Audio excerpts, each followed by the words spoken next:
Okay.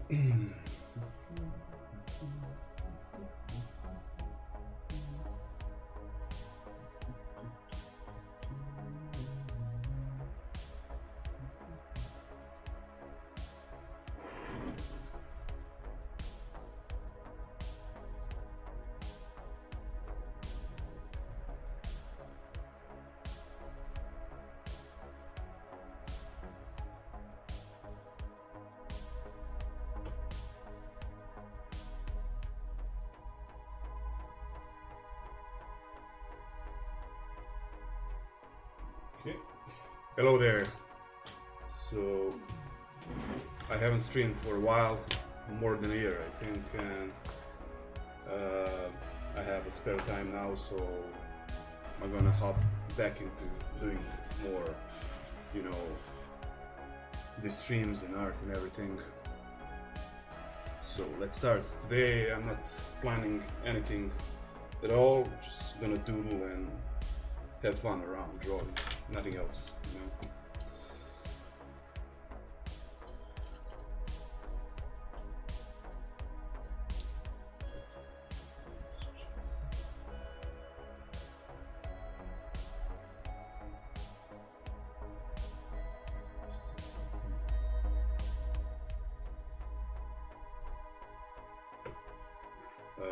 I don't know if stream works well. It's kinda weird to me. Let's see.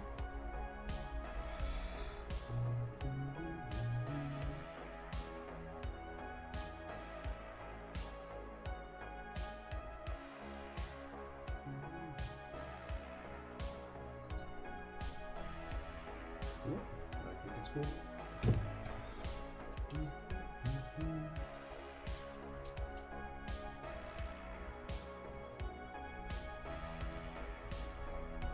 So I just finished the setup and everything. I reinstalled the Windows, so I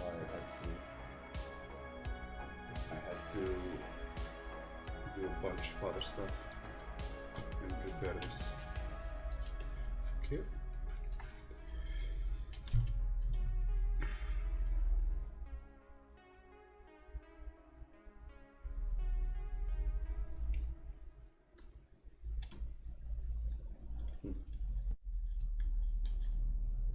I can see that there is a huge time hold between the stream and I don't know, maybe I should lower down quality of video or something because I don't know, it comes with like 20 seconds latency on live. I don't know why. Okay, it doesn't matter. Let's fool around.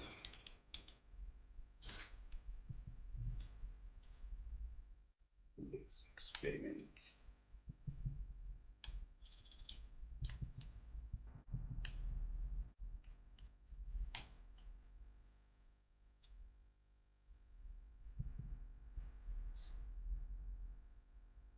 I'm gonna bring up the music volume up.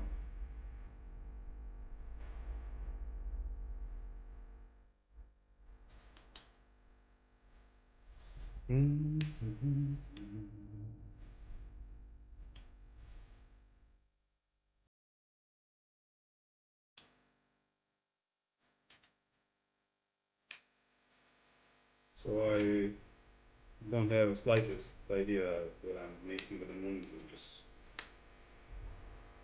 showing the lines there.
graphics at the moment. I don't want to drown in any details.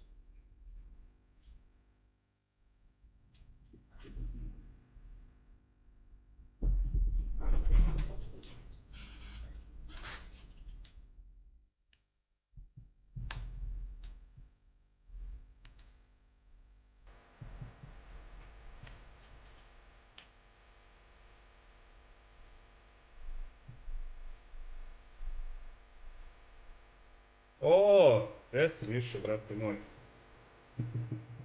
Si mi dobar, Pedro. Si mi dobar, Pedro moj.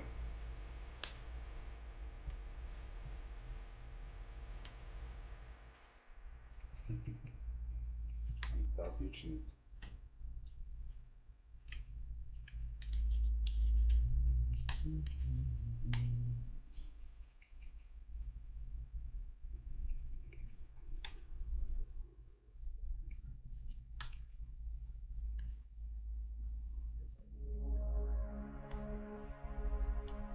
Malo preglasna muzika možda, brate, u odnosu na mene. Malo sam počeo, pošto neko nema nikog.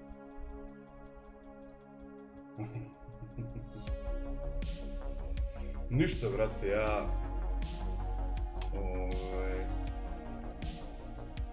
Konačno rekao, aj malo da uzem da streamujem, ono, i da se malo posjetim u svom marku, se zezam, ono, da uživam.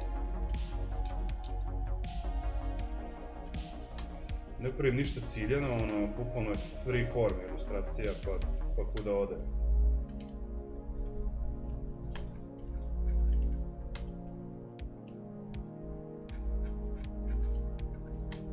Gdje li ode?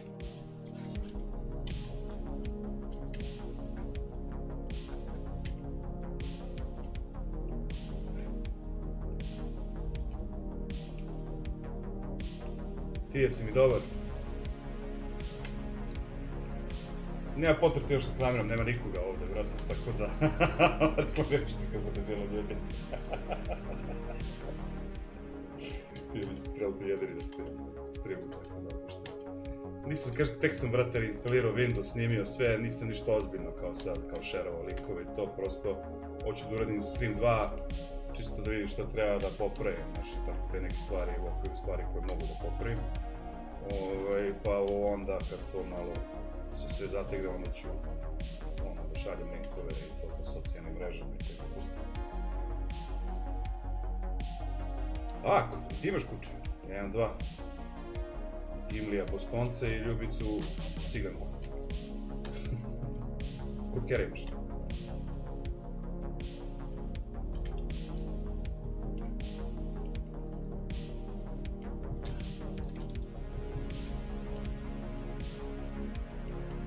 Grafu?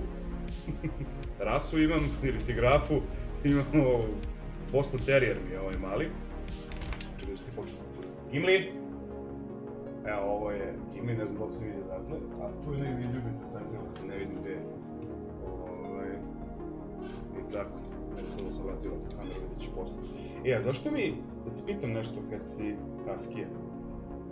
Kaskije su ludi, brate, vokalni su dosta. Zašto stream u odnosu na live je tipa kašnjenje jedno, pa ja mislim, brate, 20 sekundi meni, brate.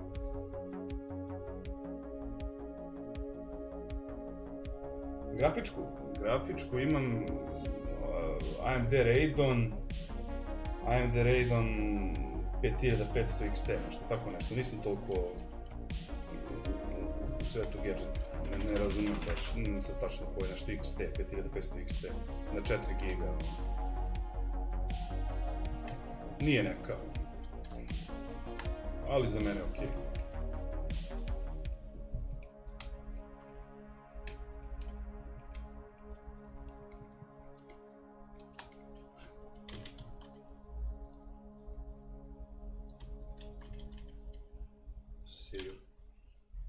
Save on my computer, jebate. Streaming. New folder. Illustrations. Save on. Illustration. Stream. 0.25. Something. Aha. Možemo jednom baš u slobodnom ovom momentu da... Baš ima velika razlika između live i ovog. To. Ajde, jednom ćemo preko Discorda da sedem da ti izmasiram na screen share pa da mi objasniš kod je bilo šta mogu da uradim. Na streamovi kasnije. Kapiram što jači kvalitet da je sve veća ta razlika kasnije. Ne znam na kojem ruku.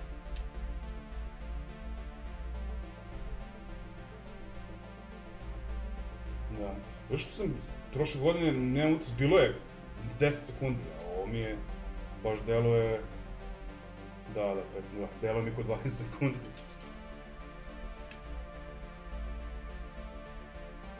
Da. Mora Cija da odredi posao.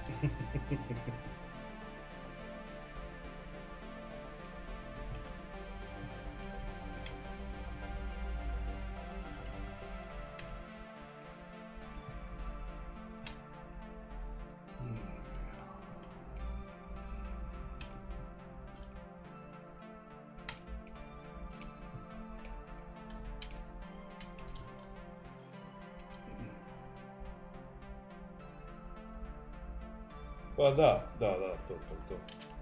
Vidjet ćemo, baš ću te iscimam ovih dana pa jednako budeš imao vremena. Nego šta nego Cija.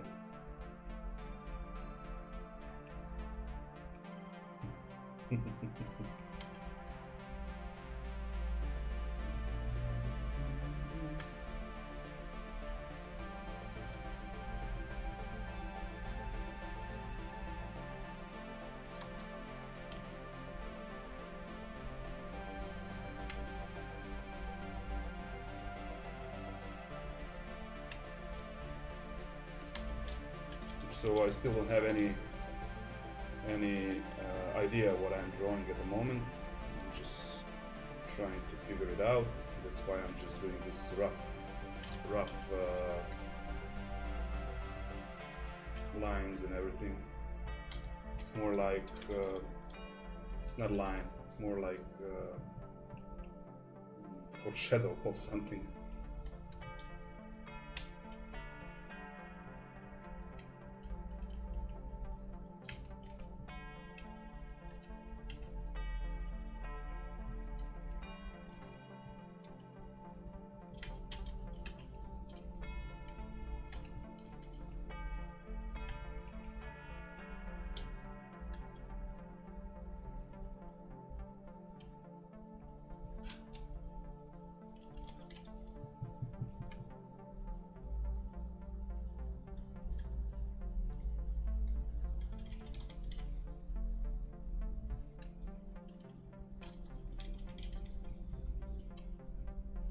So I'm just trying to make everything mega rough until I figure out what I'm doing.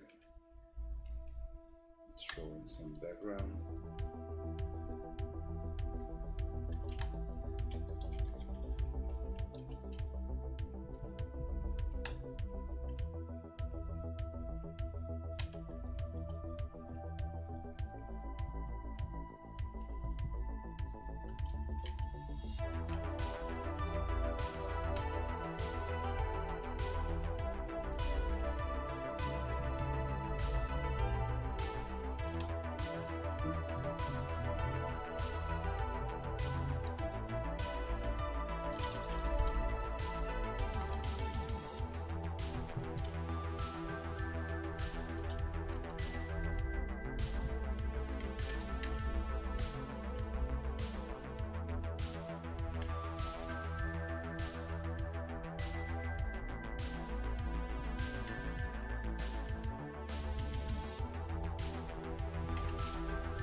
Still figuring it out.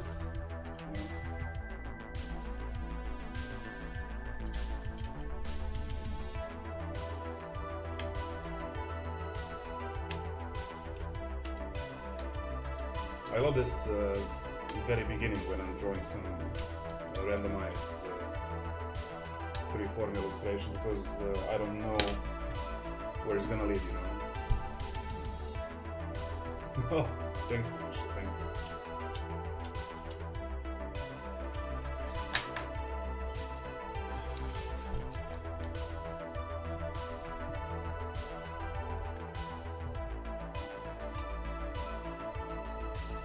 yeah,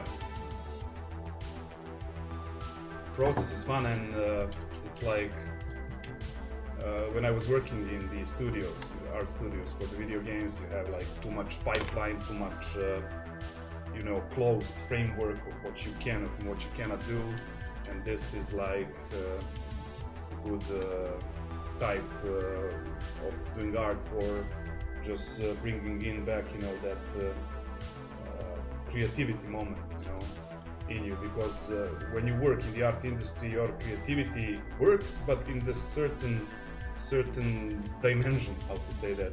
And when you go home and try to do something else with yourself, with your art, a bunch of stuff from work are trying to influence that, and it's hard to get rid of that weird feeling. I had a blockage, a huge blockage for the past 2 months. I did like 3 or 4 maybe works in the whole 2 months. It's disgusting.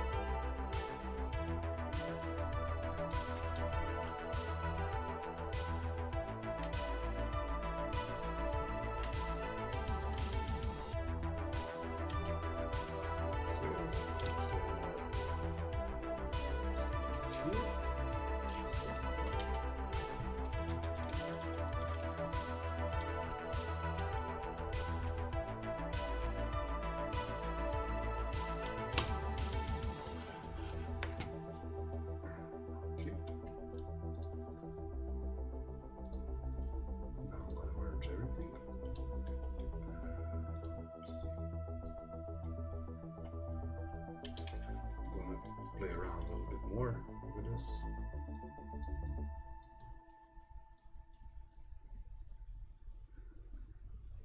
I don't know what I'm doing at the moment, but I'm just having fun and experimenting, you know. I know it looks weird, but something weird always happens, you know, in the process. Something like this.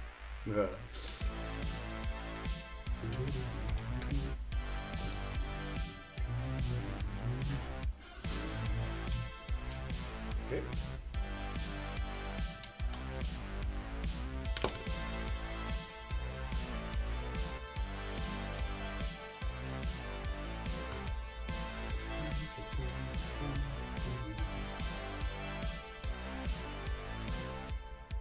Let's try to make colors now, try to find ambient, or which will dictate the further exploration of what I'm gonna do with this art.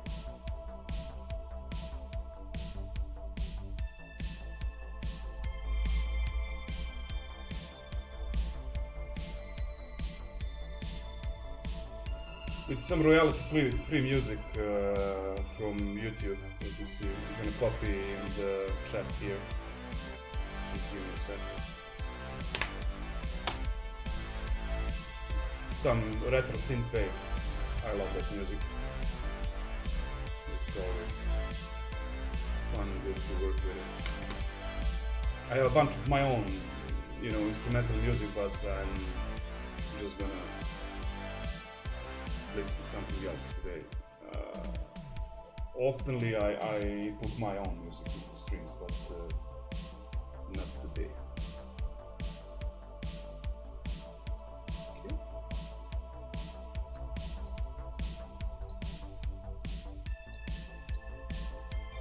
Need more red, violet.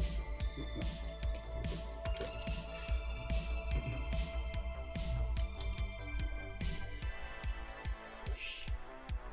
Airbrush.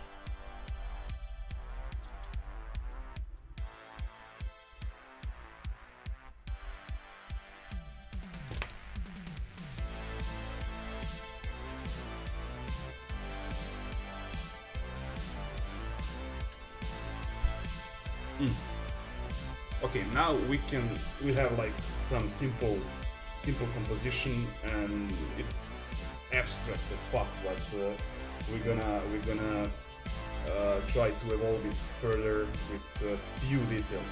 I'm not gonna go in like large details, but I'm gonna do something maybe with the eyes, or that will lead me upon the next quest of discovering this output, you know. So I'm gonna zoom in and try to explain to myself a little bit more of what this actually is, you know. And I'm gonna do it in new layer. Oh, by the way, this is too much black. I'm gonna reduce the overall brightness of the work at the moment. I'm gonna make it really pale so I can dabble in with the darker colors later on.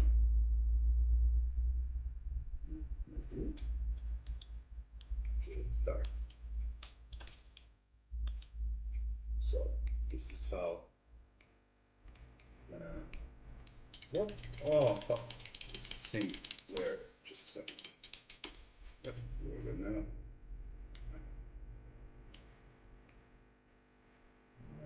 Switch.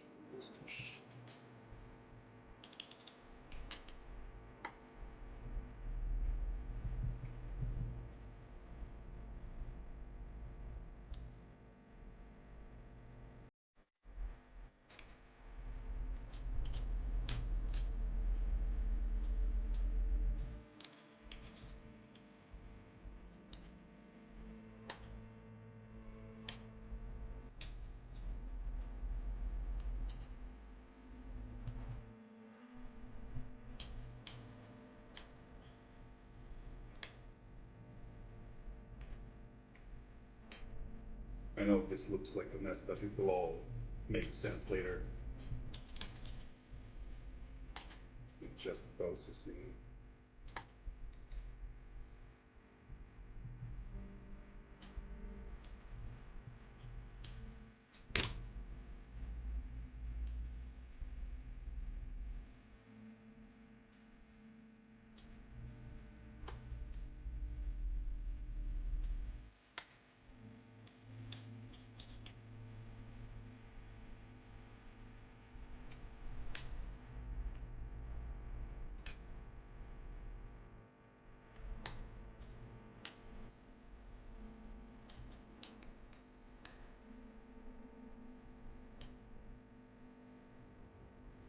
So what I'm doing at the moment is using the line art now as a way to make path, you know, inside this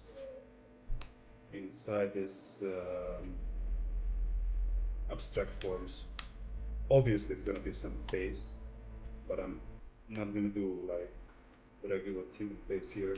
Trying to figure out what to do with it, make it half human, you know, more of deprived of spirit, maybe some of the emotions, I don't know.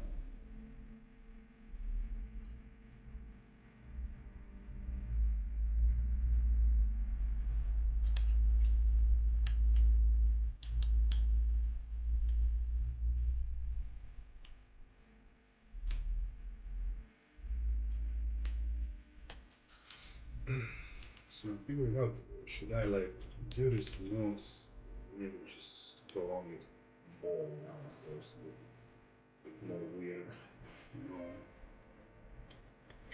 like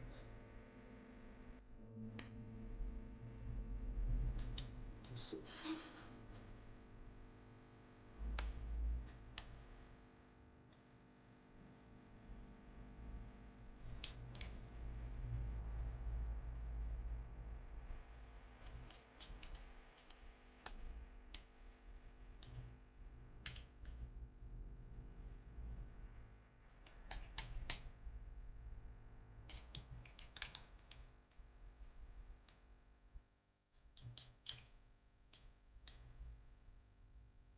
So I'm getting stuck, and only at this point. It's not good to live too much in the one section of the painting, especially in the early phase. So when you caught yourself doing this, it's best to like unzoom and start, you know, doing something else. Just to leave it and come back to it later on, you know. You want to explore some other segments in the illustration.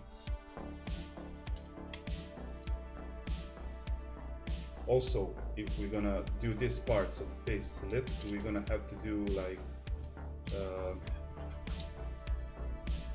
light source. It's like projecting from here or something, you know, later on. But I'm gonna think about it twice, because maybe I will put it here and just shade this entire part of this guy's face. I don't know. We'll see. Let me see.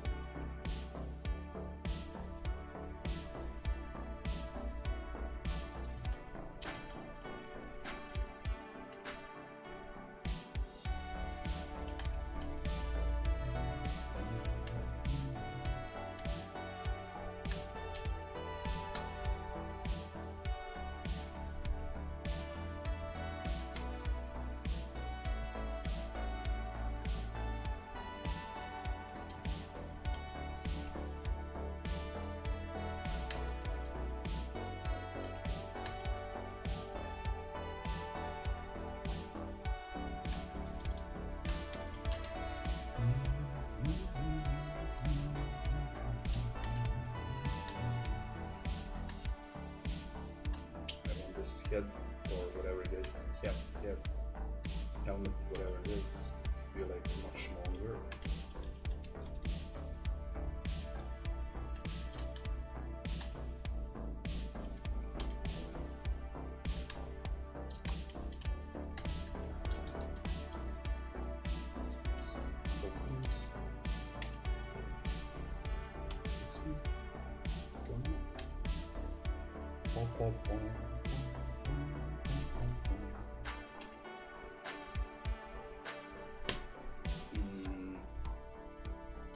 Trying to figure out, should I even use this space, you know? Maybe I should just merge this. Just a second. Just take a little bit easy on this part. This, okay.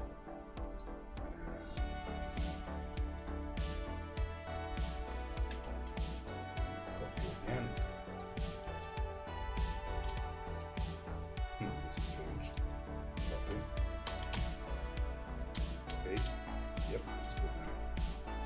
So I'm gonna flip it again. I'm gonna try to play around a little bit more with this.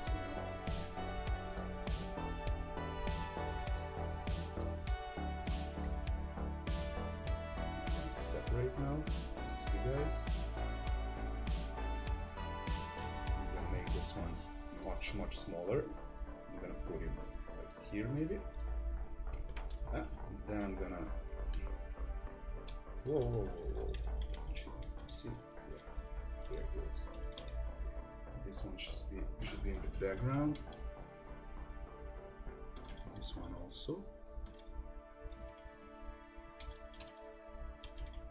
These guys stay in front. Let's see. No, it's too much confusing.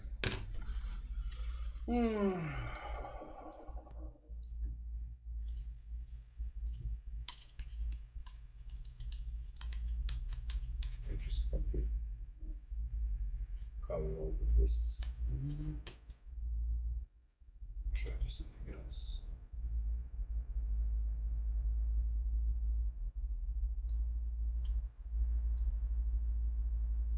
Yep. I find this much better position. Just get this assembled.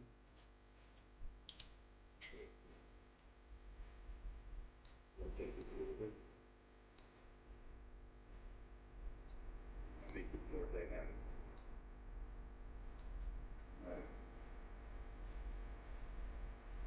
Something like this.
At this point, I have no clue where I'm going, but it's gonna drive me somewhere. I know that.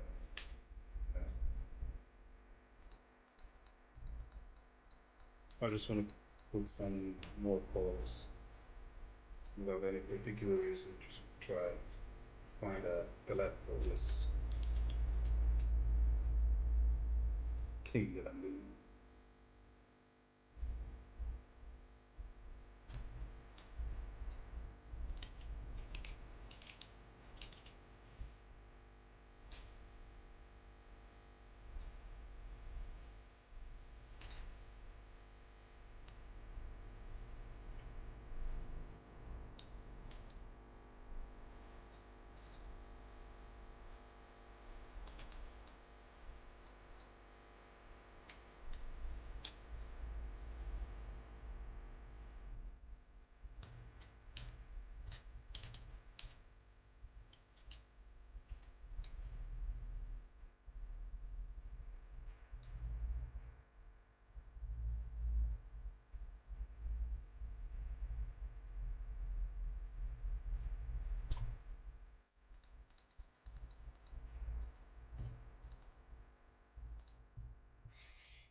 I'm gonna convert to black and white, because I just had an idea, but I need black and white for that. Because I want to add like more elements. Then I'm gonna go back to painting again.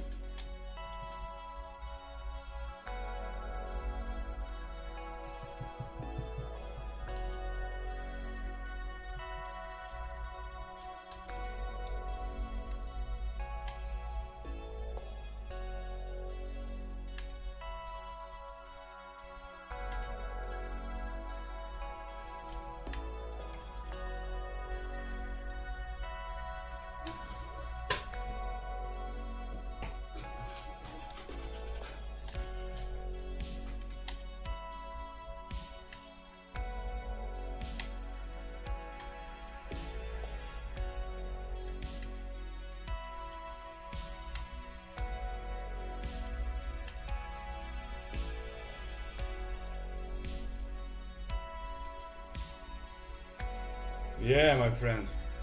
After 10,000 years, the spirit called. How are you doing? Yeah, happy New Year to you too, my friend. And all the whole holidays that comes.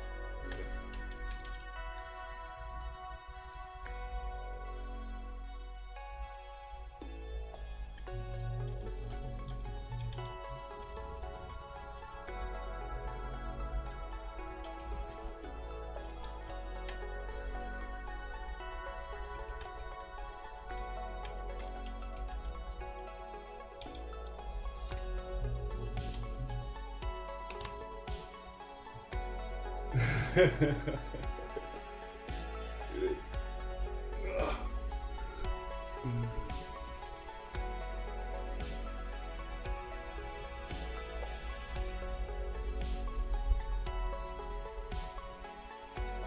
So I'm trying to paint something, but I'm not knowing what I'm painting at the moment. I'm just fooling around, playing around, until I find something that I like, and I'm gonna continue developing that later on.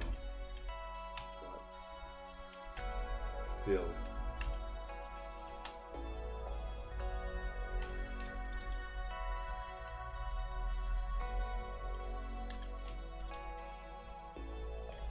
I want to make my personal stuff, more intuitive and less oriented towards some agenda or goal or theme, let's say.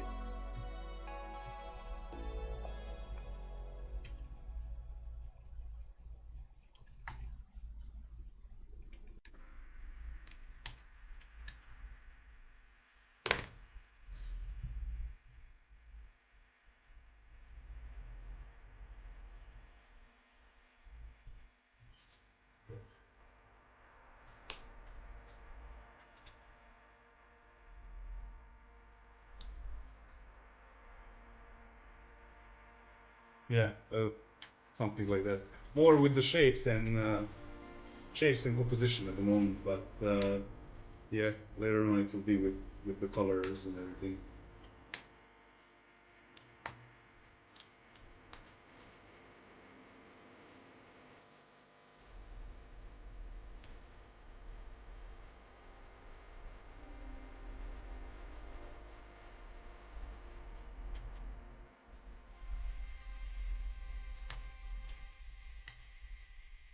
I know this looks like a penis, but believe me, it's not.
I don't have clue where I'm going with this. The less I minute, the less I have a clue.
What the fuck is this?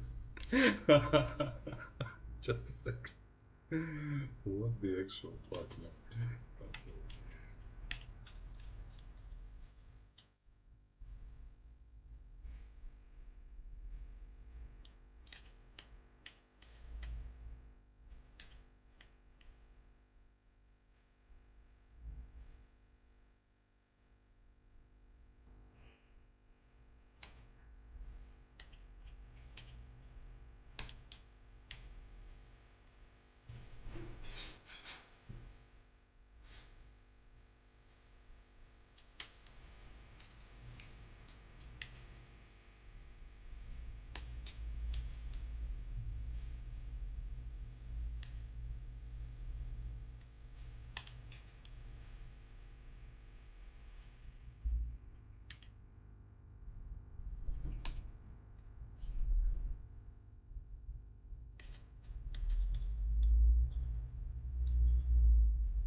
I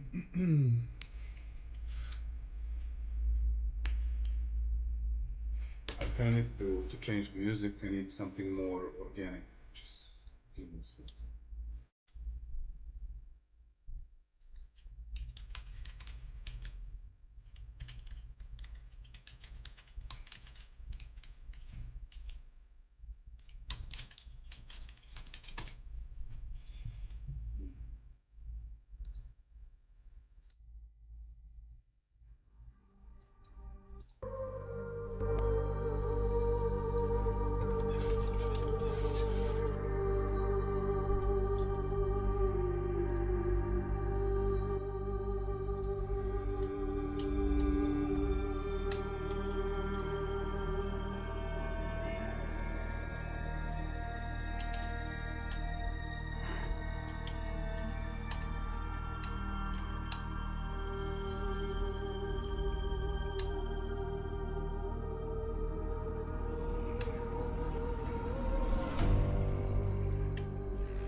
Damn what, my friend? Damn what?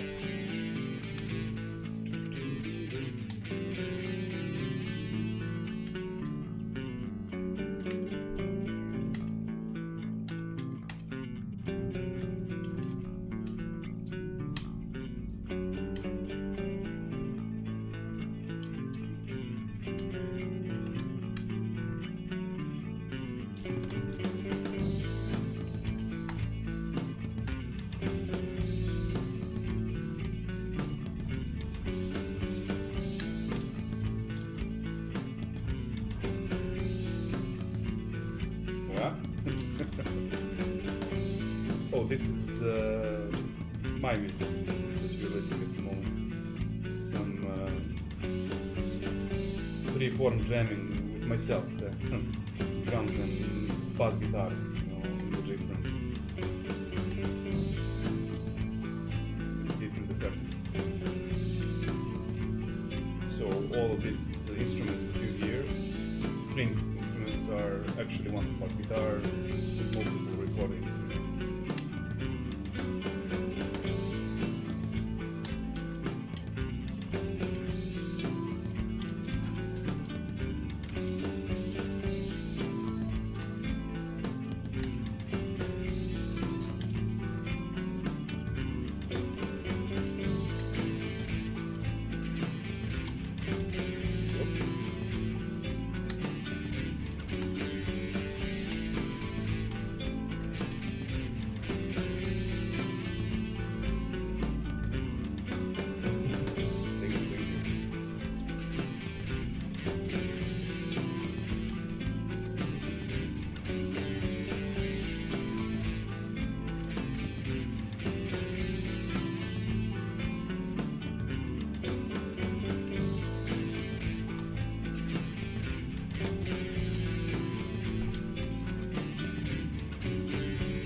Oh, I love this.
I don't fucking know. Just going by the feelings, you know.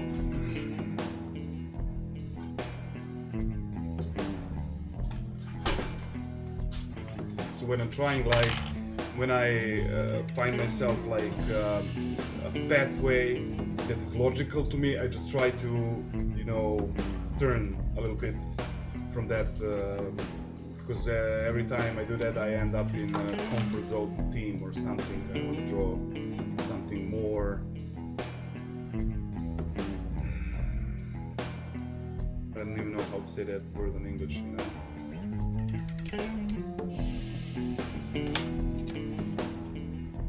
More emotional than more personal.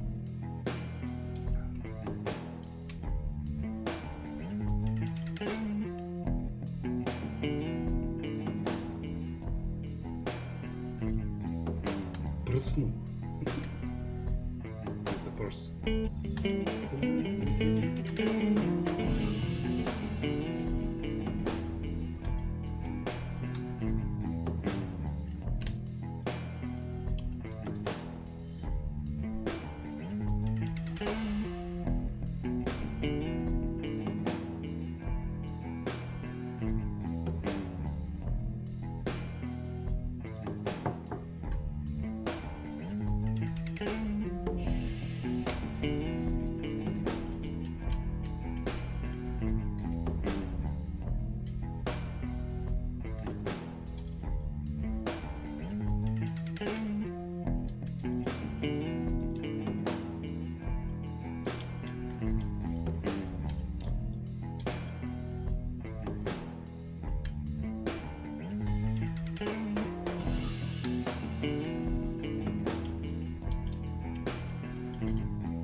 I think I'm gonna focus only on this guy, which is myself.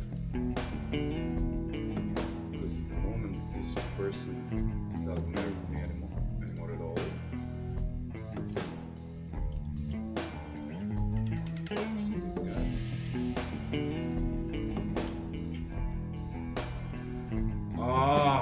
I've changed to a new Photoshop, and I don't know why my crop tool doesn't work normally.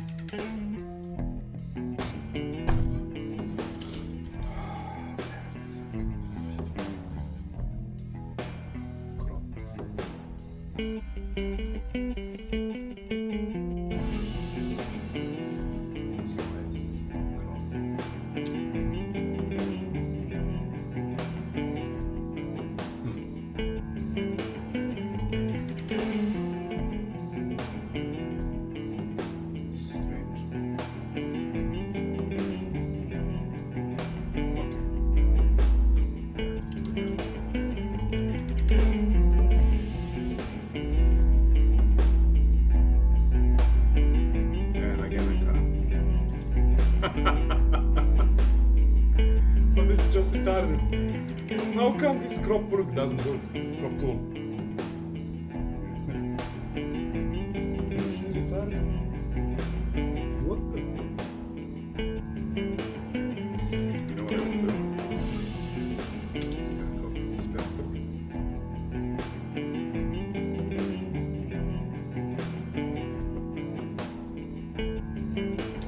Okay, you're witnessing me torturing myself at the moment.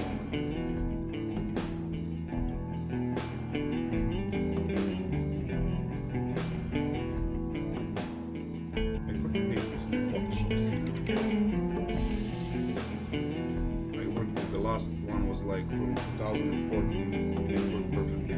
I know why I switched to this edition.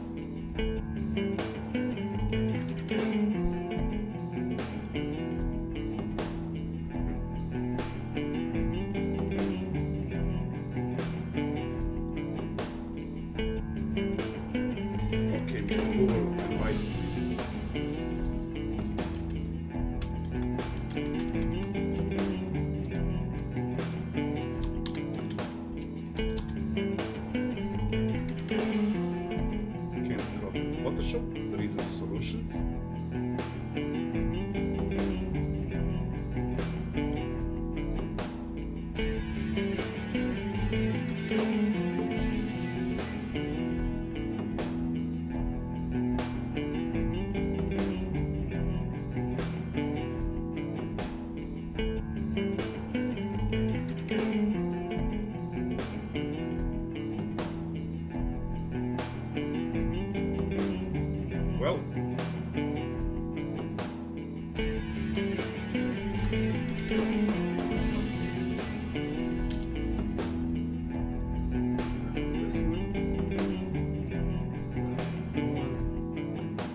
What the actual fuck is this, man?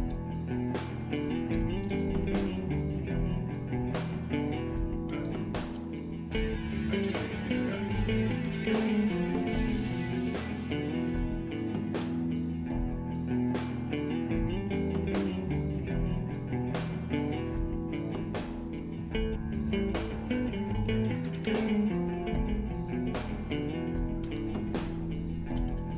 Lanes do back.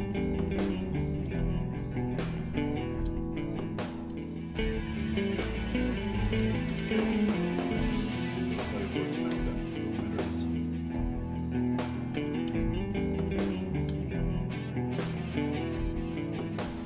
We get more space here. So, like this.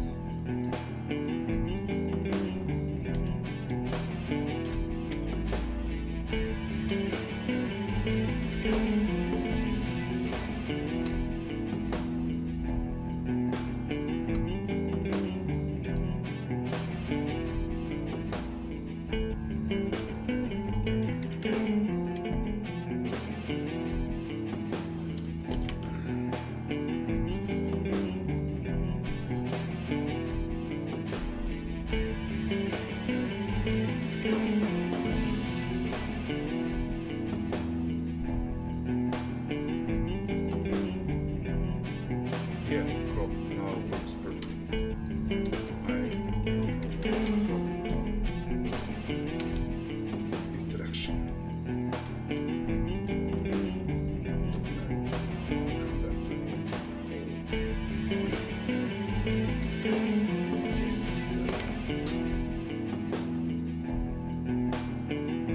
Yep, here you can't crop. Why? I don't know.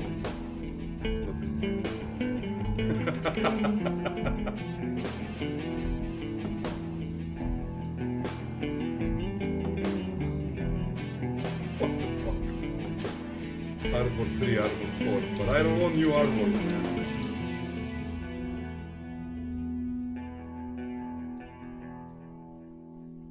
Crop inside this one.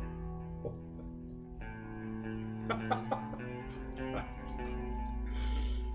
I can actually. The method was inconvenient at least.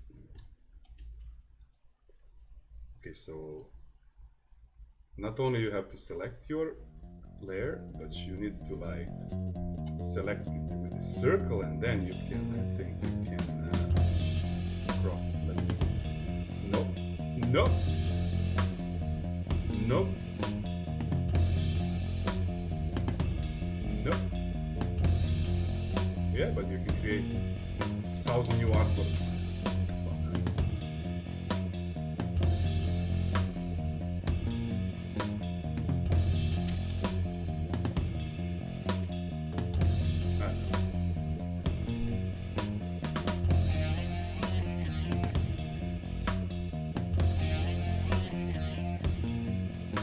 So we could create a new layer. Try to crop. Nope.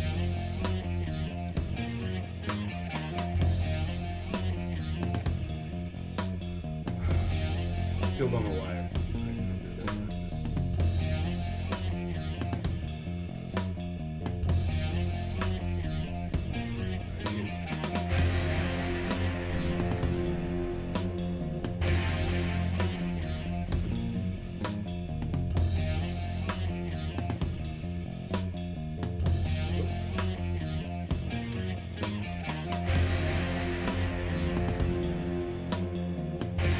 What is the perspective of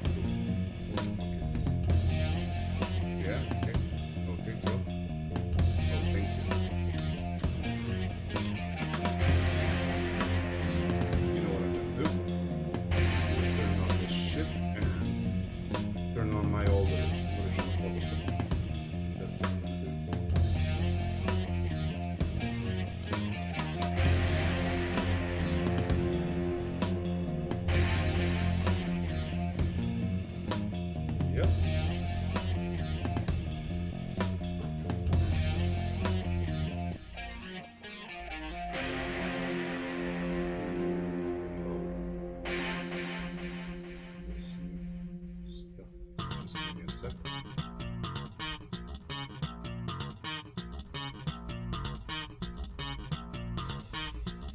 Keep this. And now you can crop however you want. Nice. Okay. I'm gonna work in the direction.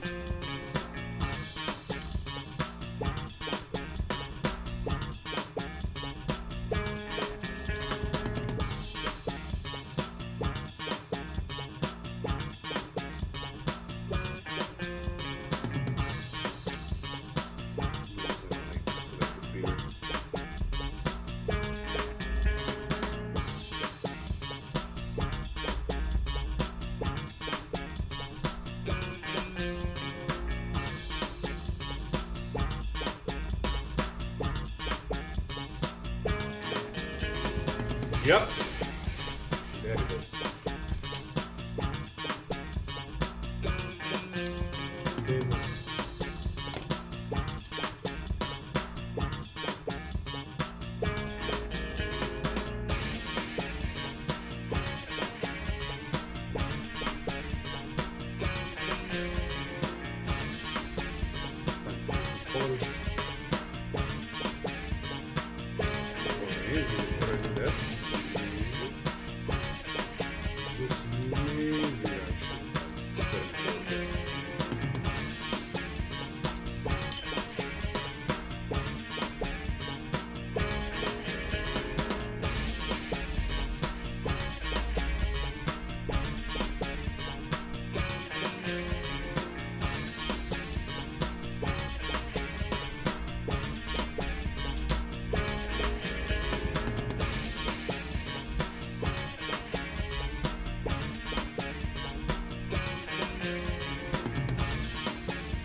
Let's experiment a little more.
Convert it back to black and white now. See what happens. Nothing happens. Yeah, yeah. There we are. There we are.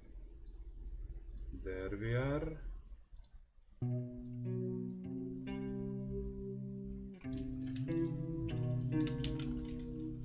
So by doing this, I'm just searching for like a main overall ambience of the work, you know.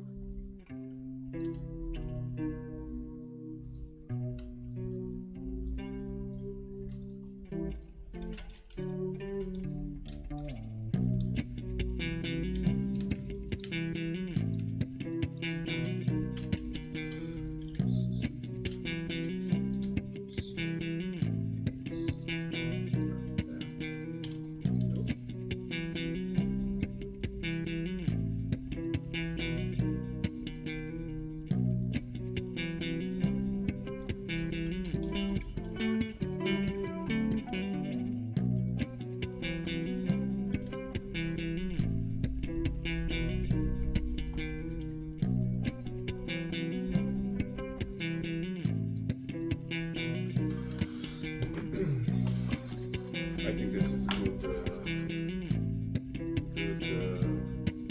base to work on top of now.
music is too loud for you or anything, just say.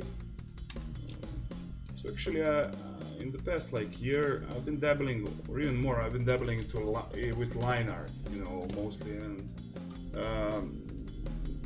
I like to turn away from that from time to time, just a little bit, to exit my comfort zone and do some more painting or something. Less of like line work and more of like this shapes and forms or something.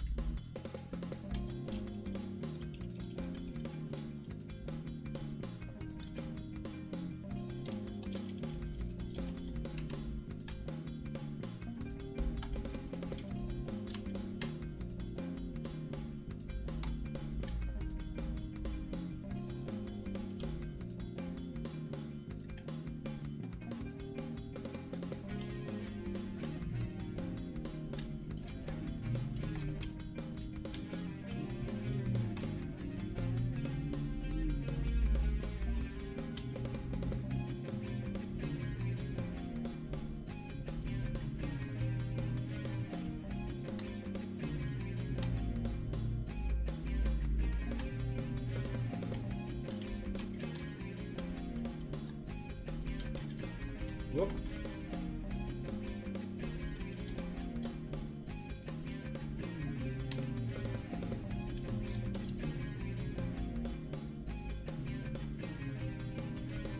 Nope. Not here.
Today's doodling is going good, I think, towards something interesting.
Let's see if this is too much.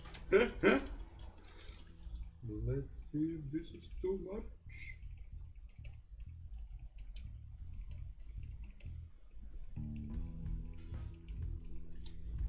It's definitely too much.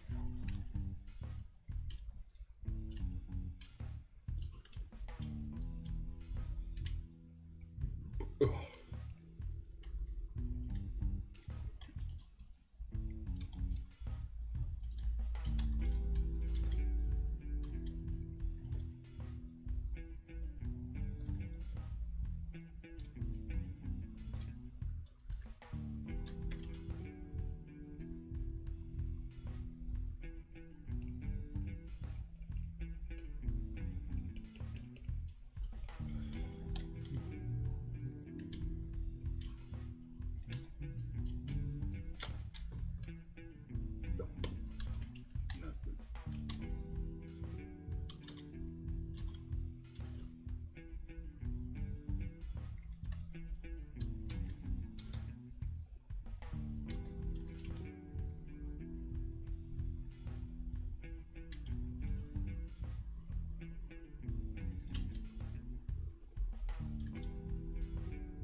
Better. See this?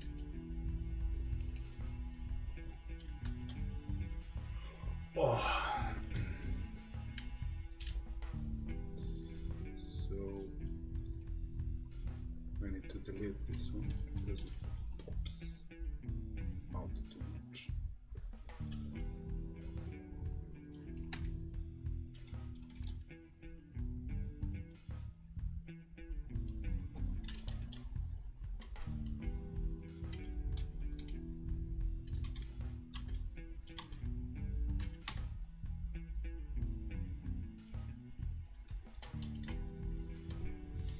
I don't know what I'm gonna do with this glowing nose, but I kind of like it. I don't know. Let's see.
It's so confusing now.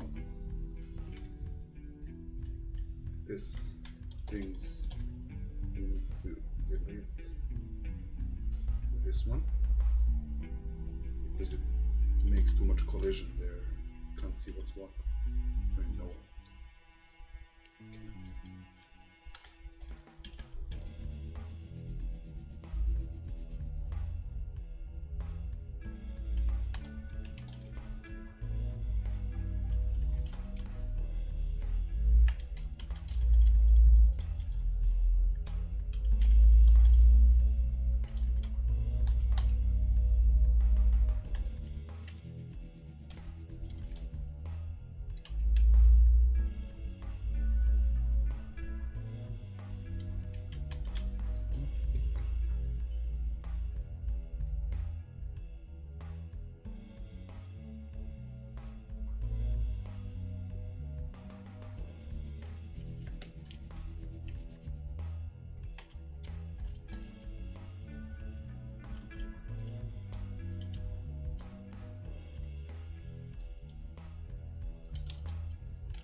What I'm gonna do with this glowing nose, man. Maybe I will add it more here. Let's see.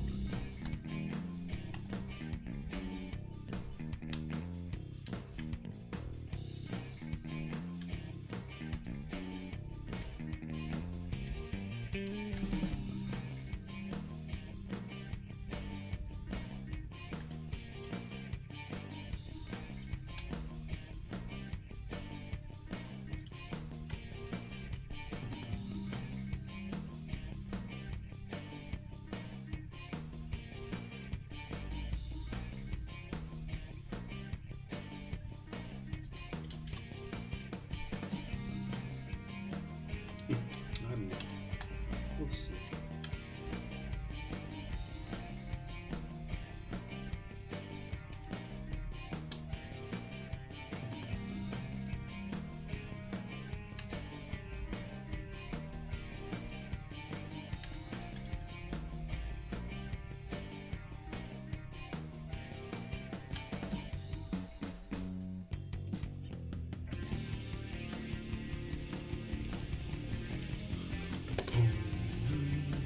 No, it looks like ice, and I don't like that.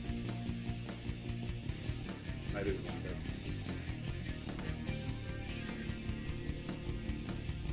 Because the glowing crystal inside his nose is an integrated part of him.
Nope, nope, nope, nope, nope, nope, nope, nope.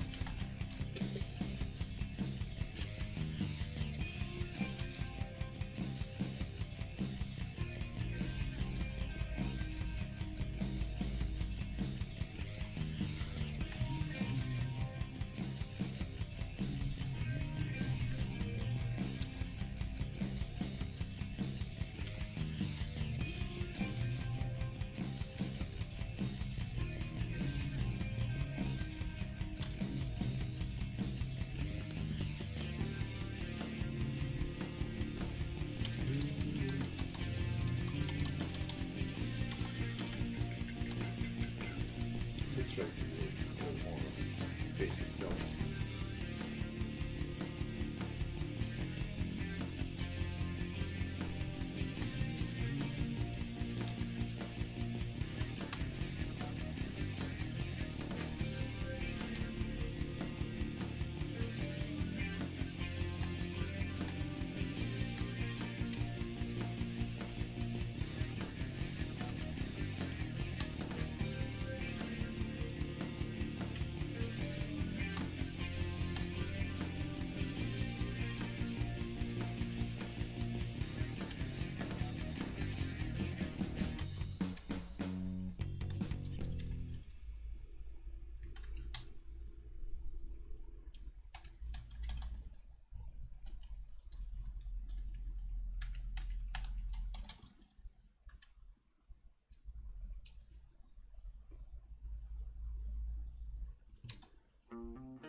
This glowing nose still riddles me. Maybe I'll get rid of it. I don't know.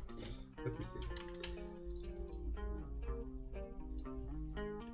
Ruthless. Save. I'm gonna try something else.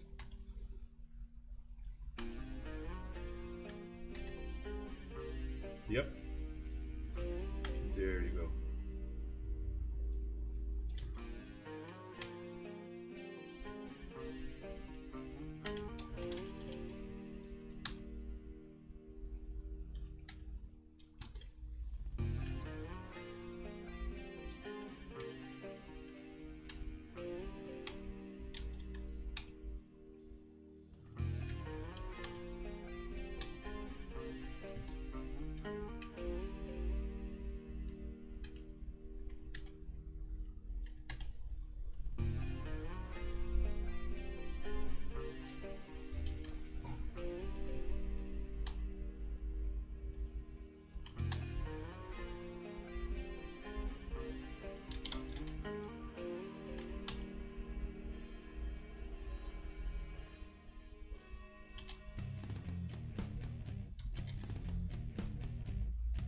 Nope.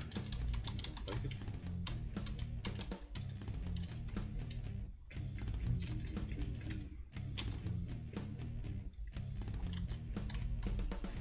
Yeah, but it's going somewhere.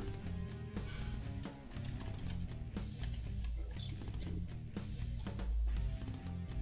set it down a little bit here.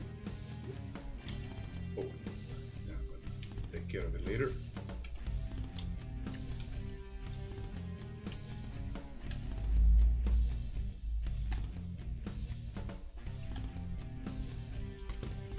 Try to liquefy this now, liquefy entire image a little bit just to see what's gonna happen. You can't see liquefy because it's in a different window, but I'm actually trying to change the form a little bit more in order to see if there is any different solution or a way to.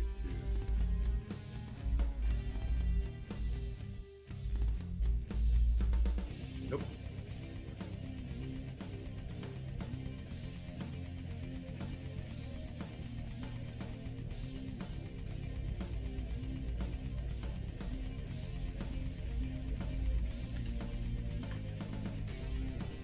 Well, I kind of like this more than this. This is old. This is a new one, and it has more intensity, you know, and more of a movement. How to say that?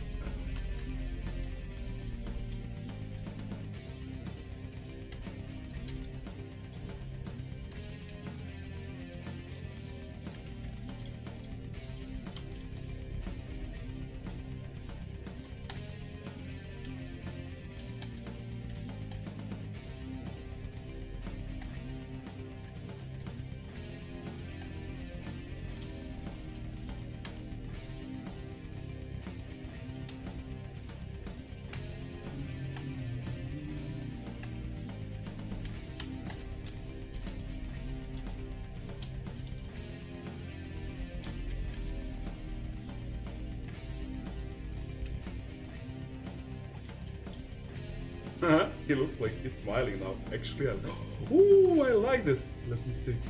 It's fucking weird, man.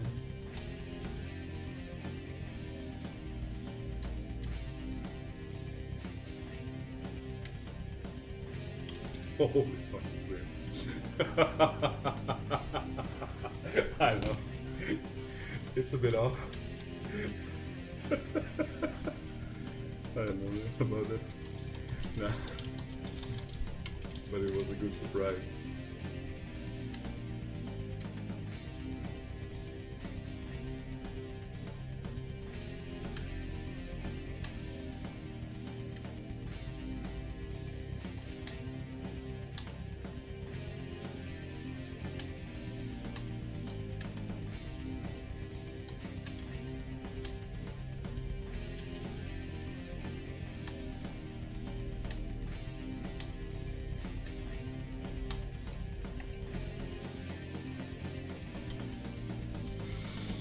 Oh, I like this.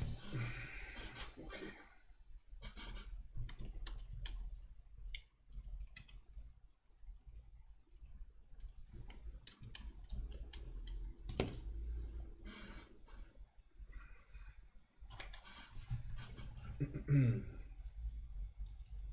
I'm gonna take a break for a sec.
Back.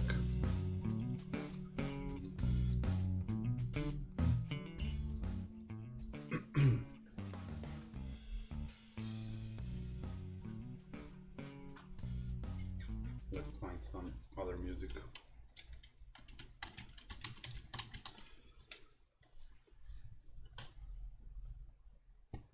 Oh, yesterday I listened to Epic of Gilgamesh in as how to say that, like a concert, you know. And it was really good. I don't know if YouTube is gonna make me mute it, but this is marvelous music. So, Epic of Gilgamesh is actually a oldest recorded written story in our history. It goes like 4,000 years, 5,000 years, I can't remember. It's an ancient Sumer text, you know, about the Great Flood and the hero Gilgamesh. And there it is.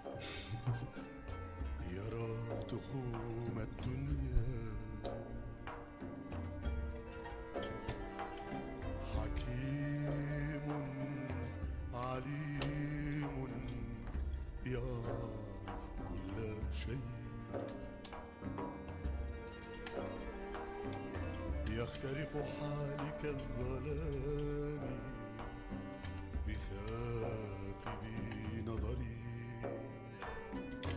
يدرك الأسرار يعرف ما يخفى على الناس جاء بأخبار الأولين بأخبار ما قبل الطوفان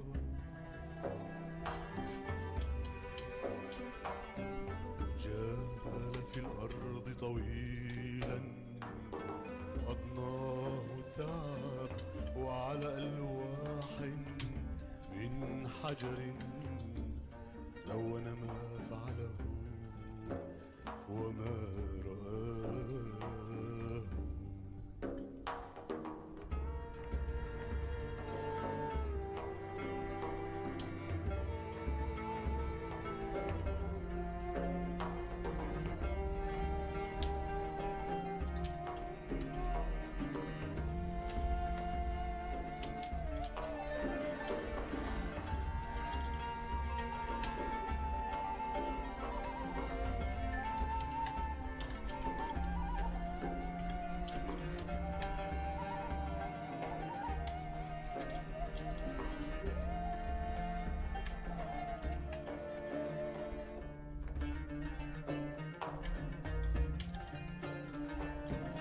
بنى أسوار أوروك هيكلها المقدس.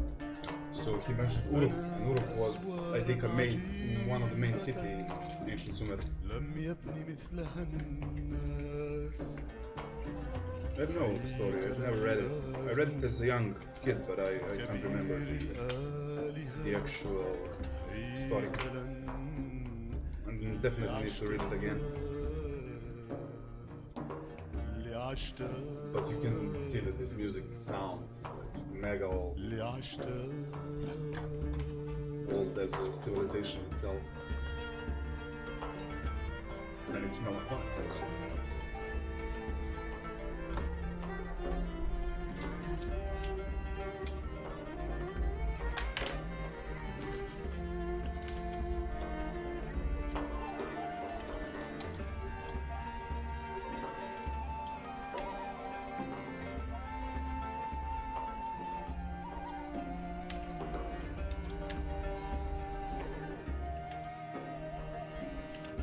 Trying to figure out what's gonna be here, you know. But I know. Oh.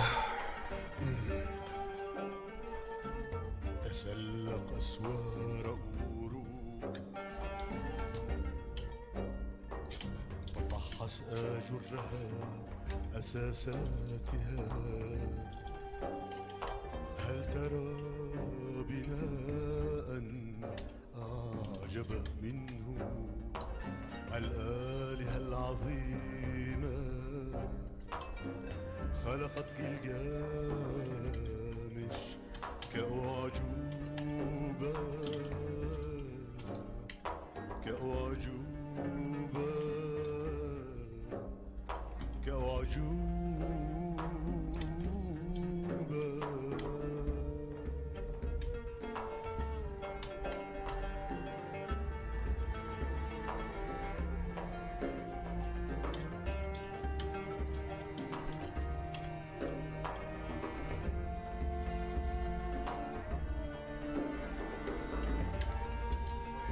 Music is beautiful. These rustic instruments. Actually, the music, if you ask me, had its pinnacle in the classical age, but later on it went degrading, especially with the invention of pop music. Pop music is actually like, when I say pop music, I mean every music that has like huge commercial potential, you know, and it is listened by masses today. And in the past 50 years or something. Ever since pop music, you know, took the throne of the, how to say that, of the young musical generation, this world became so fucking وحدد الشجاعة والإقدام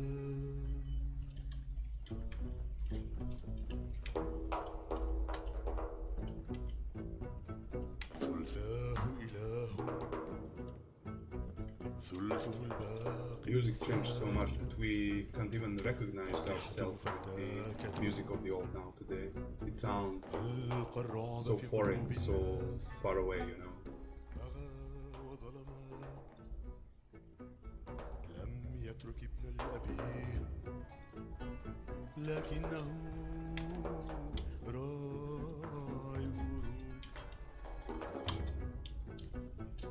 فهو راعينا لم يترك فتاة لحبيبه حبيبي. ولا ابنة مقاتل ولا خطيبة لأحد بغى وظلما فضج البشر بالنواح أناتهم بلغت الآلهة في السماء في السماء في السماء What I'm gonna do with the top of this hair, I still don't know, man. قائلين Yep. Let's go again.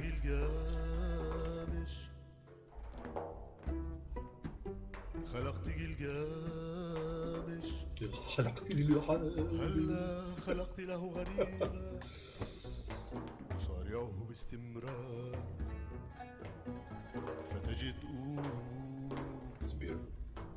الراحة I mean music. والهدوء تصورت أرور في نفسها صورة للإله آنو غسلت يديها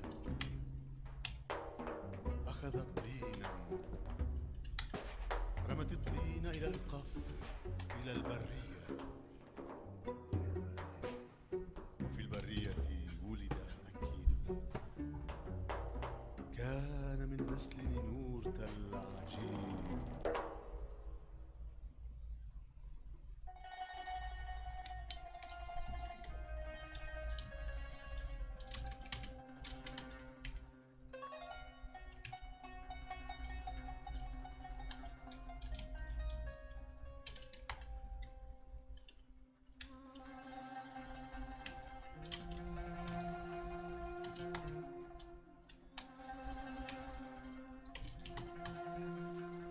الشعر يجلل كل جسمه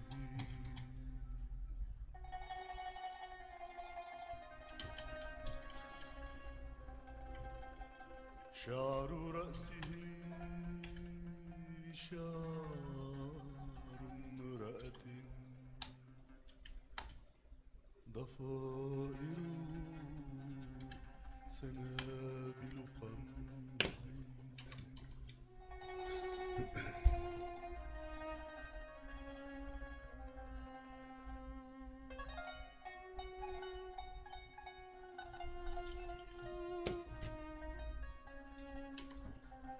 الشعر يجلل كل جسمه شعر رأسه شعر امرأة ضفائره سنابل قمح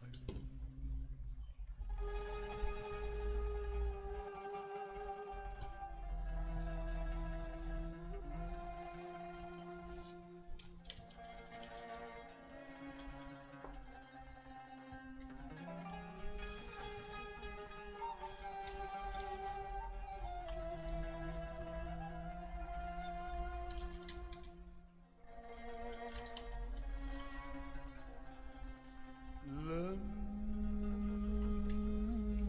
يرى إنسانا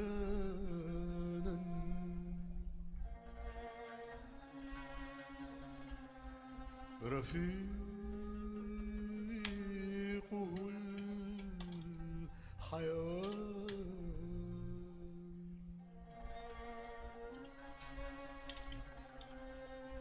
أشبه بإله القطيع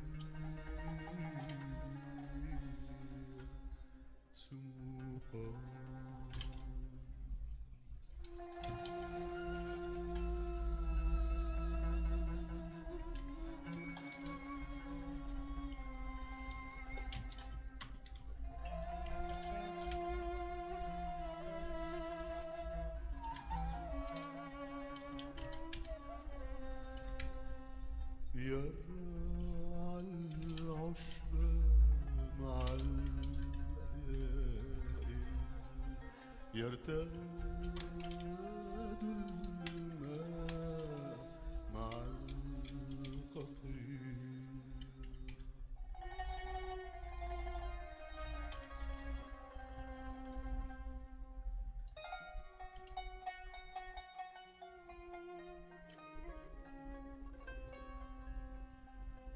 رآه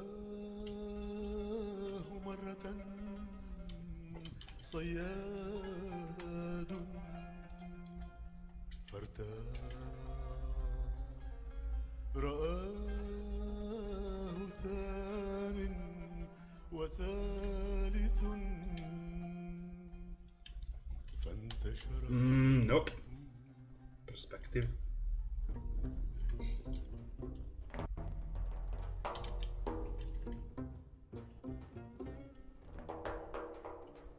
حيوان إنسان،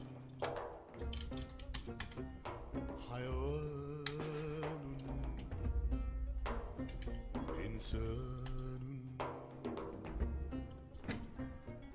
عند مورد الماء مع القطير، مع القطير،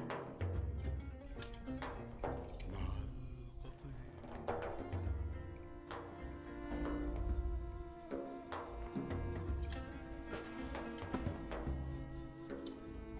أحد الصيادين يشكو من أنكيدو الذي يخرب مصائده. So he actually mentions Enki. ويعين الحيوان Enki على was الفرار maybe supreme god or something. بهذه الشكوى or the old يدخل Zeus, I don't الصياد إلى والده وبعدها إلى جلجامش. So this must be some kind of interaction between Gilgamesh and Enki, I think. فالغانية تروضه.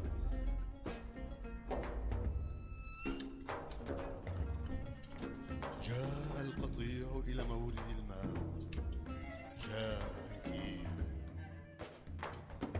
الرجل الوحش المولود في القفر مع الحيوان.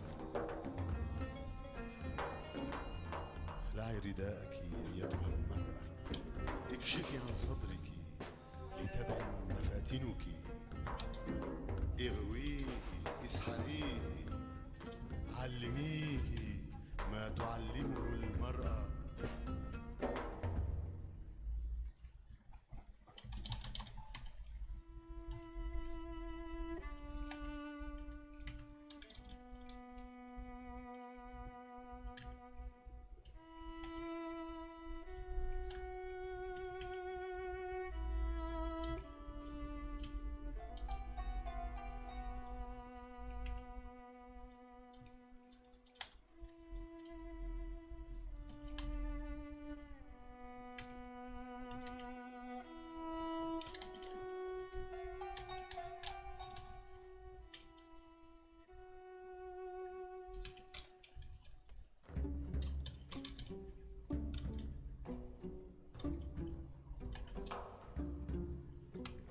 خلعت رداءها كشفت عن صدرها،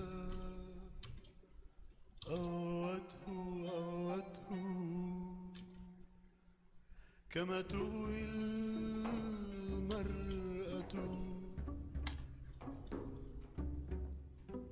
مال إليها ضمها إلى صدري. It sucks. 6 أيام و7 ليال مع المرأة، مع المرأة.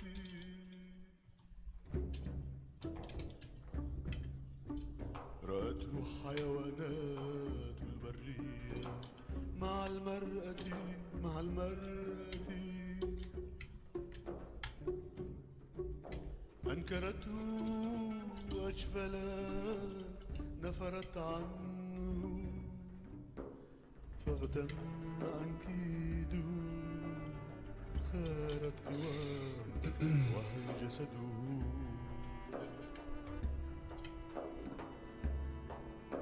اغتم أنكيدو، إلفه فارقه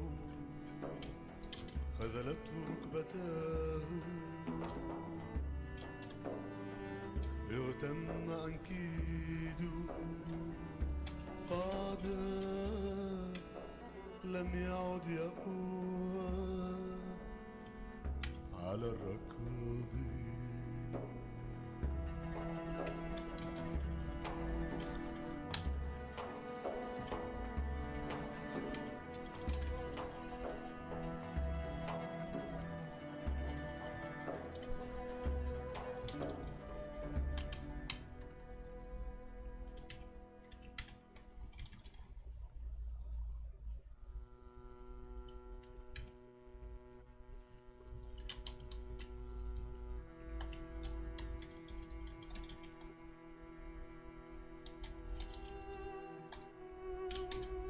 What?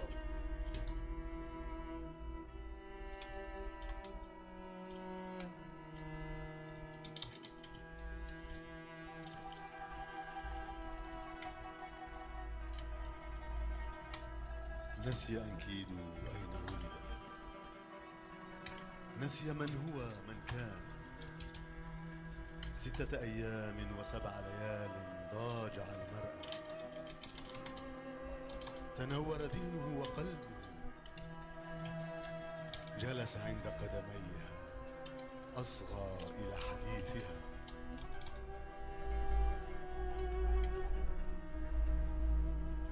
كلما حدقت فيك يا أنكيد بدوت لي كإله. لماذا تؤثر العيش في البرية مع الحيوان؟ تعال معي أخذك إلى مدينة مسورة، أقودك إلى أوروك، إلى المعبد المقدس، إلى مقام آنو وعشتار. تتعرف إلى جلجامش القوي، إنه يطغى ويجور كثور وحشي. الثالوث المقدس آنو وإنليل وإيا وهبه فهما جمالا قوة لا مثيل لها. جلجامش يعرفك، رآك في أحلامه، وعلى أمه الحكيمة البصيرة ننسون قص أحلامه.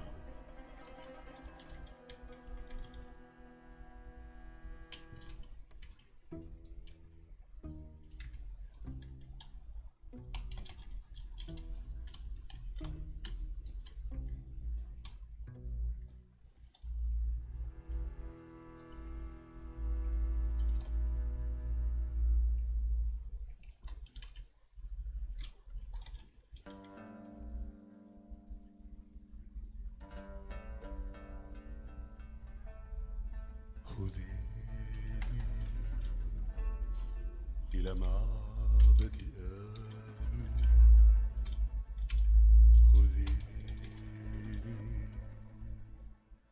إلى مقام عشتار، إلى الحرم المقدس. It doesn't make any sense. إلى جلجامش الجبار، إلى الثور الوحشي. خذيني خذيني، سأنادي في أسواق أوروك. أنا الذي سيبدل المصير، أنا القوي المولود على وجه الأعراض. خذيني خذيني خذيني.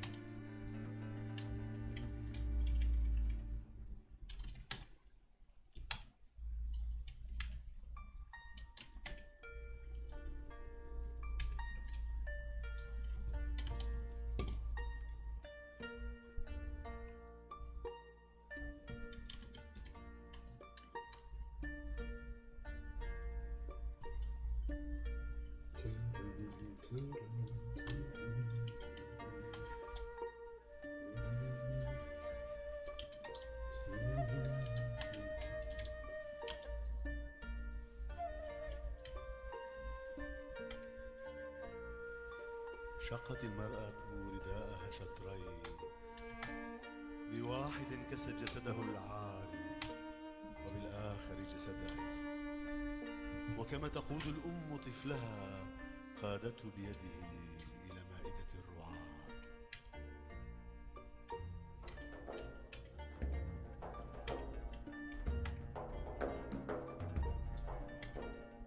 قدموا له خبزا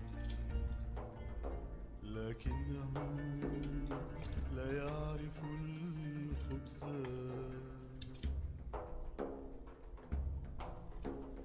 يعرف لبن الحيوان. قالت المرأة As you can see, I'm struggling with the very design of this helmet or whatever it is, الخبز but مادة I'm not hurrying anywhere. I just want to find something that interests me. إنها عادة أهل البلاد.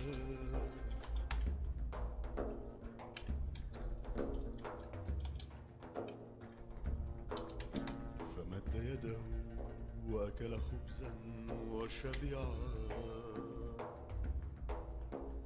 شرب 7 كؤوس من الشراب فانشرح صدره، مسح جسمه بالزيت صار بشرا، وضعوا عليه رداء صار إنسانا، أخذ أسلحة الرعاة ليهاجم الوحوش، فيأمن الرعاة شرهم، ينامون باطمئنان. أنكيد القوي صار حارسهم،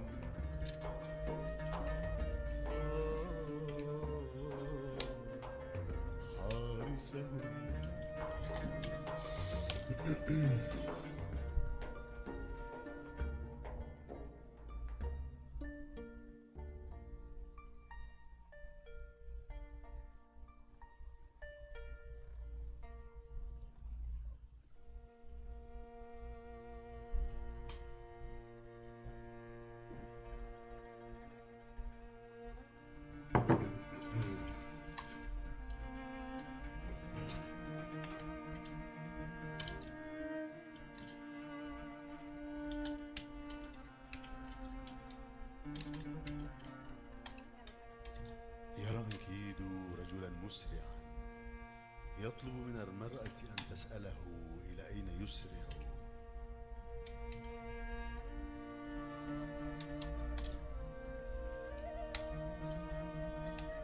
يقترب الرجل يقول إلى أوروك، حيث اجتمع الناس لإقامة العرس، يتصدرهم في المكان الأكبر. Let's find out what the Epic of Gilgamesh story really is.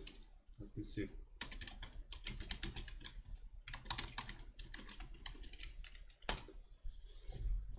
Let's see together.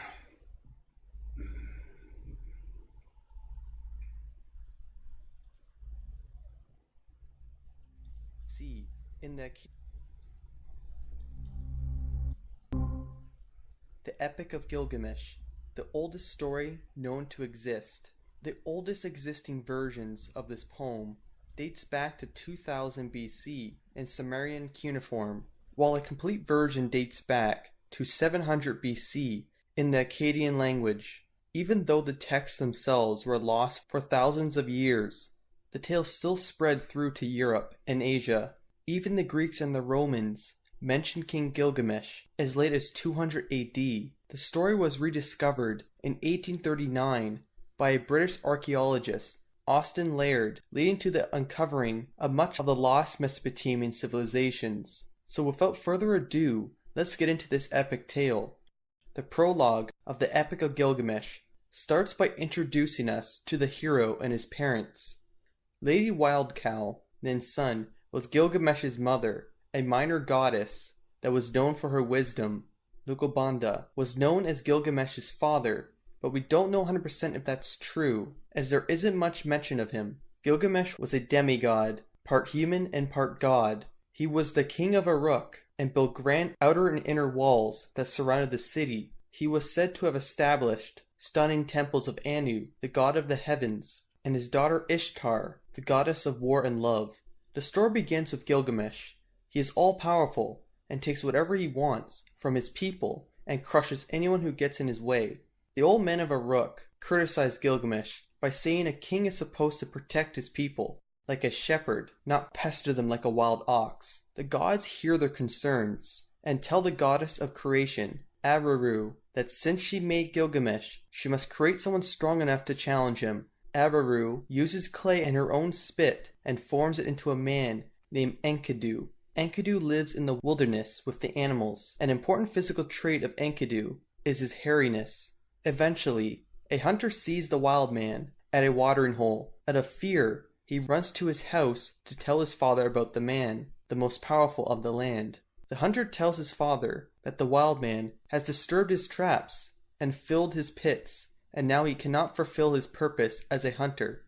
The hunter's father tells his son that he should head to Uruk and ask King Gilgamesh if he could provide a prostitute to seduce the wild man. This plan works, and Enkidu and the prostitute do the deed for 6 days and 7 nights. When Enkidu's wild tendencies are satisfied, he goes back to the animals, but they do not accept him back, as they do not see him as their own and run away from him. Enkidu tries to convince the animals to accept him back, but he has become weaker and can no longer run as fast as he could before. He didn't know what to do, only to go back to the prostitute.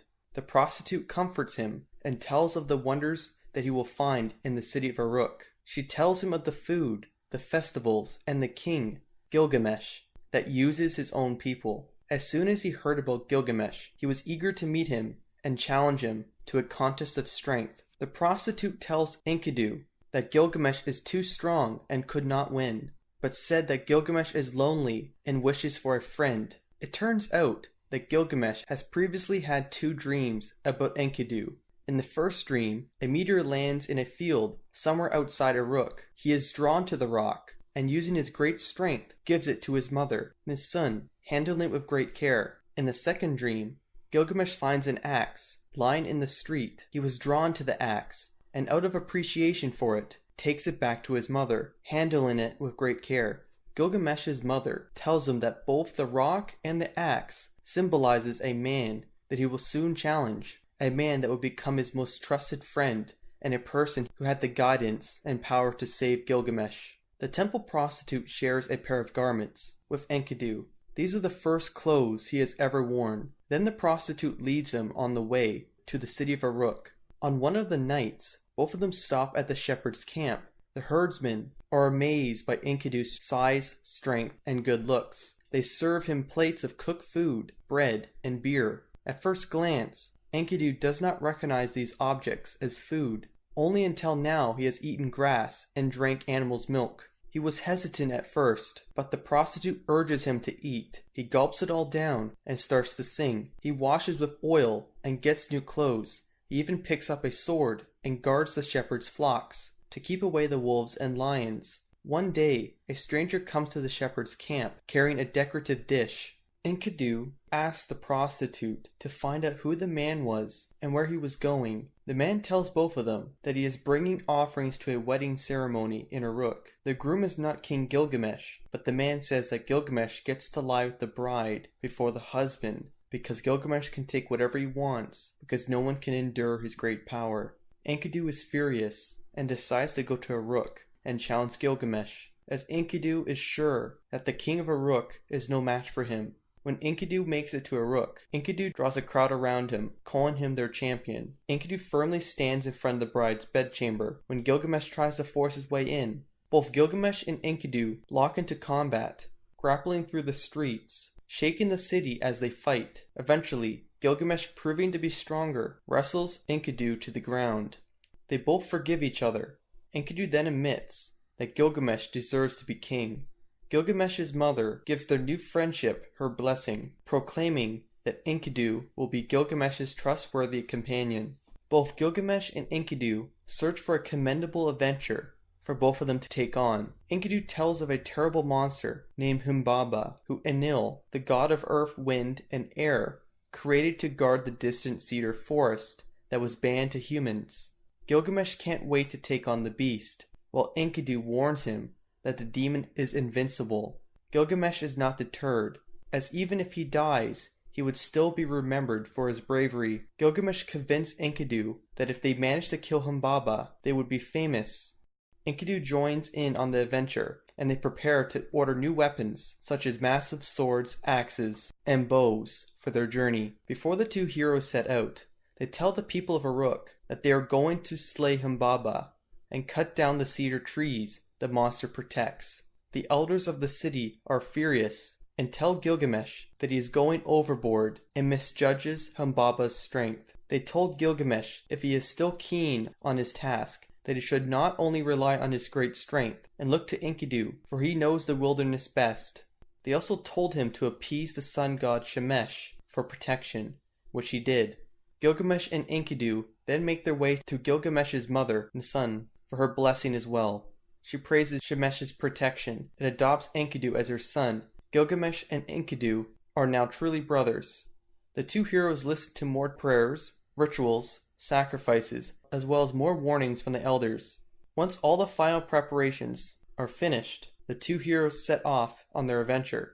In 3 days of traveling, they cover 150 leagues, which is the equivalent of 724 kilometers. That would take the average man 3 weeks to walk that far. They finally reach the forest and pause to plan things out. They stand at the forest gates in amazement as they take in all their surroundings. They see a massive mountain in the distance, the place where the gods are installed. They build a small structure to shelter them from the wind and go to sleep. In the middle of the night, Gilgamesh has a dream where a mountain fell on top of him. Gilgamesh explains the dream to Enkidu, and he said that the mountain represented Humbaba, who would lie on the plain like a mountain. Days pass as they make their way through the forest. On their way, they make offerings to Shemesh. Night falls, and they ready for sleep. Gilgamesh wakes up from another dream. In this dream, a wild bull attacked him when he was helpless on the ground. Then someone offered him water. Gilgamesh explained this to Enkidu, and he said that the dream is another dream of good luck. He says the bull is not Humbaba, but the god Shemesh, who blesses him by fighting him, and the person giving him water was his father. The two heroes continued to walk, covering hundreds of leagues. It rained that night, but they eventually fell asleep. In the third dream, Gilgamesh sees the earth shake, with thunder and lightning, while fire and ash fall from the sky. Again, Enkidu interprets this dream as luck, but Gilgamesh is still scared, so he prays to Shemesh, asking for his protection. Shemesh answers him back and explains that both heroes are experiencing the effects of Humbaba's garments. Humbaba has 7 of these garments, with each layer spreading fear. Shemesh tells them both that Humbaba is only wearing one at the moment, and if Humbaba wears all 7, the monster would be invincible, so the time to strike is now or never. The heroes finally reach the mountain of the gods, where it is forbidden to all humans. Both of them get their axes and cut down a few trees. They then hear Humbaba's roar. The next thing they know, they are fighting Humbaba. The battle intensifies, and Gilgamesh prays to Shemesh in desperation. It works, and Shemesh releases 13 storms at Humbaba. Humbaba gets stunned, allowing Gilgamesh to get the upper hand, defeating Humbaba. Humbaba then pleads for mercy. He tells Gilgamesh that if he were to spare him, he would be his servant. In the beginning, Gilgamesh considers it, but Enkidu, on the other hand, tries to convince Gilgamesh to end the monster quickly. Humbaba blames Enkidu for being harsh and claims that Enkidu is just jealous and scared that Humbaba can replace him with his friendliness. Humbaba then intimidates them by saying that he is a servant of Enlil, the god of earth, wind, and air, which surpasses Shemesh by greater divinity. If Gilgamesh were to kill him, they would surely be cursed. Enkidu then tells Gilgamesh to hurry up and kill Humbaba. as there is only a matter of time before Enlil catches on to what they are doing and stops them. Gilgamesh, then realizing the fame they would gain if they were to kill the monster and steal his cedars, promptly ended Humbaba. Gilgamesh then makes a new gate for the city of Uruk out of the tallest tree and fashions a raft where they can float back to the city, taking Humbamba's head with them. When the two heroes get back to Uruk, they clean themselves from the battle. Gilgamesh gets a clean robe and looks handsome to the point the goddess Ishtar takes notice. Ishtar begs Gilgamesh to be her husband. She promises to give Gilgamesh anything he has ever wanted, because he has nothing to give to a goddess that has everything. He says that her desire for him is just in the heat of the moment, and she will soon lose interest. He also tells her that he knows how cruel she can be, such as sending her husband to the underworld, torture, and turning other lovers into animals. Gilgamesh asks, why would he expect to do any better? Ishtar is furious. She goes back to her father, Anu, the god of the heavens, and her mother, Antum, and demands that they use the Bull of Heaven. She demands this so she can watch the bull rip Gilgamesh apart. Anu does not understand her daughter's anger, as all the things Gilgamesh said about her was true. Ishtar becomes angrier as she threatens to let all the dead people out of the underworld so they can feast on the living. Anu, still hesitant of giving in, warns her that the bull will unleash 7 years of famine. Ishtar was aware of this and told Anu that she planned supplies for the people of Uruk, and Anu eventually gives in to her demands. Ishtar releases the bull, and the city of Uruk shakes as the bull falls from the sky. The impact left cracks in the earth, in which 100 men fell in and died. The bull roars, and more cracks open, and another 100 men fall to their demise. The third time this happens, Enkidu attacks the bull. Enkidu calls out to Gilgamesh, and he joins into the battle. Eventually, Enkidu seized the right moment and grabbed the bull's tail and held it down, while Gilgamesh finished the bull with his sword. They then cut out the bull's heart and offer it as a sacrifice to Shemesh. Ishtar climbs onto the walls of Uruk and spits curses at the two heroes. Enkidu picks up... Hey, Maikon. How are you doing, my friend? We didn't see each other for a long time. Yeah.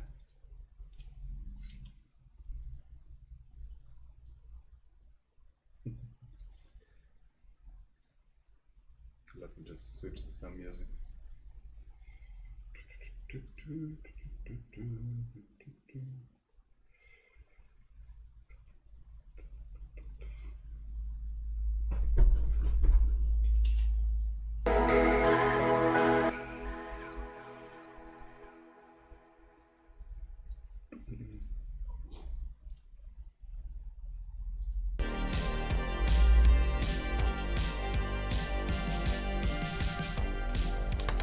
Yeah, I'm doing some random illustration. Oh, my wife is back.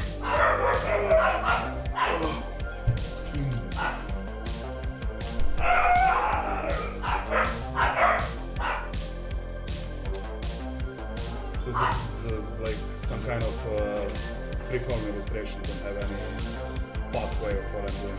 Just figuring out the process. Anyway.